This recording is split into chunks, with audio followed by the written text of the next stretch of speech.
What if I told you that there is a way for you to become a character in your favorite shonen anime? For you to learn cool different techniques or have amazing fight scenes with different people? For you personally to power up and get stronger as your own story goes on? Well, there's a real way to do this, and it's called playing fighting games. Oh my gosh! Every so often, a thought pops into my head, and whenever it does, it just makes me so sad. It's the fact that most people, especially those who love anime, Don't know that fighting games are just anime. And when you play fighting games, you become an anime character. It's just so sad because I feel like a lot of people never get to that point with fighting games. And this is because I feel like fighting games are hard to see as anime from an outsider perspective, which can just create a weird loop where it's difficult for someone to gain interest in fighting games if they don't already play them. So, this video is for people who haven't been able to experience that journey yet and are outside of the loop. Because I believe that the beauty of fighting games comes not just from appreciating other people's play, but also from your own eternal self-improvement journey that you take when you play fighting games. At the very start, unless you're born an anime prodigy, which could be the case, like I don't know, you're completely whack. And this is just because you don't have anything yet. You don't have any tools. Like, it's the start of the show. Your character doesn't have any techniques, any abilities, any attacks. You don't even have a fighting style at this point. While you might be able to understand certain things about a fight, at a low level, you and your opponent are basically just flailing. Like, if you didn't know how to fight in real life, but you just tried to fight anyway. But that will not be the case for long. And in my opinion, it changes at a very specific point. And that point is when you learn your first technique. There's this scene in Dragon Ball. It's like super early on in the show. Kid Goku sees Master Roshi doing the Kamehameha for the first time in his life. He sees him do it. He's like, that's interesting. And he intuitively can do it instantly. And from that point on, he can use the Kamehameha. Now, that scene is you learning how to do a Hadouken in Street Fighter for the first time as your first fighting game technique.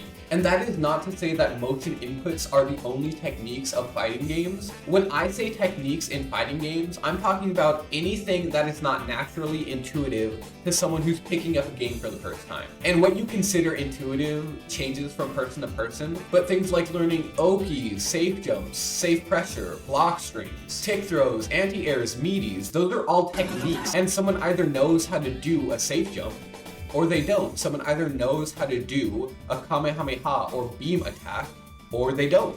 And most things in fighting games, in my opinion, are things like the Kamehameha, where everyone can learn them. You don't have to, but they're a fundamental basic thing. It would be like not learning how to fly, but not everything is like that. Some techniques are not going to be learned by anybody except a super high caliber of player. Oh my god, the demon! Kara demon! There might be something that's a super crazy hard combo, one with a bunch of one-frame links that nobody can get consistently, except for the best combo monsters ever. Now, as you learn new techniques and continue to improve, you will inevitably develop a play style or a fighting style. You don't just have to have one, but you will have a style. And your style can be anything. It can be the most bland, rudimentary style where you only focus on the basics. It can be the most in-depth, precise, calculated style where you know all your opponent's options. It can be a super crazy defensive style where you don't let anyone hit you. It can be a super offensive style where you overwhelm your opponent with these crazy mix-ups. What I'm basically saying is you can use ninjutsu, genjutsu, or taijutsu. Your style might be a very common style, or it might be a super outlandish style that barely anyone plays. And you can learn new techniques to complement your style. You can do this through having teachers who can show you things, or having opponents even who can show you things. Or you can look at the currently strongest people and see what they're doing to try to copy that. Or you can even create your own techniques. And I'm being serious. Tenderizer, unblockable, and Virgil is stuck. You, as a character and as a player, have the potential to create a technique that nobody has ever done before, which is the coolest feeling in the world. Top players do this all the time. They might come to a tournament with a mix of new forbidden jutsu that they've been brewing up, whether it's a result of having a super deep understanding of the game you're playing, and because of that, you're able to isolate certain aspects in order to create a new technique for yourself, or if you just have such creativity and out-of-the-box thinking that you look at something in a way that no one else has ever looked at it before. Being creative makes you a good fighter. Creativity is one of your stats. And so is your defense, your offense, your ability to react. Because yeah, you also have your own JoJo stat circle. And at some point in your journey, you'll probably, hopefully, end up going to a tournament. And guys, this I cannot stress. If you've never been to a tournament, not just for fighting games, but for any game that you're super invested in, it's an amazing experience. Oh, let him hear the noise! I'm sure I'm not the only person who has this opinion, but I love when an anime goes into a tournament arc. I love it so much. Whether it's the World Martial Arts Tournament, or the Chunin exams, or the Hunter x Hunter, I forget what the big tournament 200 floor things is called. If you liked watching those tournaments, imagine being one of the characters. It's especially tough when you start off because let me just tell you, if you've never been to a tournament before, you're probably gonna start at the bottom. Half of the people who go to a tournament are going to lose round one. That's just the nature of it. Most people who go lose, and lose bad. It's inevitable. And only one person wins the whole thing. And this is a concept not just for tournaments, but for fighting games in general, and honestly in any game in my opinion. In order to improve, you have to be okay with losing. You have to, it's gonna happen. It's like statistically insane to assume that you're not gonna lose. Now granted, you might be better than the average person who goes to their first tournament. You might do pretty good, but you're not winning. In order to be able to win, you have to lose first. And that's okay, because improving and going through your training arcs are an important and awesome part of your anime fighting game experience. You lose, hopefully learn something, and then come back stronger next time. And you keep losing and keep getting Zenkai boosts until one day you come to a tournament and it's just not the same. You're getting out of pools easily at this point, and eventually you get good enough to where you go to a tournament and you gotta fight that one character. You know that one character. They're a clear favorite. They've been around the block for a while now. They've got a solid technique, their own style. Their power level is crazy. And you know you're not supposed to win this. But at this point, you've got some techniques of your own. You've been training for so long to where you're at the point where your opponent has to acknowledge how strong you are. They have no choice. You've been losing over and over, but you've been improving and learning each time. And it's hard to gauge your own skill level sometimes, especially when you're in the middle of improving, because you're with yourself every step of the way. So it can be hard to visualize how much better you've gotten. But guys, when you beat your first top player, you can no longer be ignorant of your own skill. You have to acknowledge yourself now. And when you do get better, people might start to talk about you. Like, hey, have you seen that one guy? He's got this crazy technique. Oh yeah, that one guy, he has this crazy offensive style. Or this crazy defensive style. Like, no one can touch him. You can be on both sides. You can be hearing about this player who has this crazy style, or you can be the player that they talk about having this crazy style.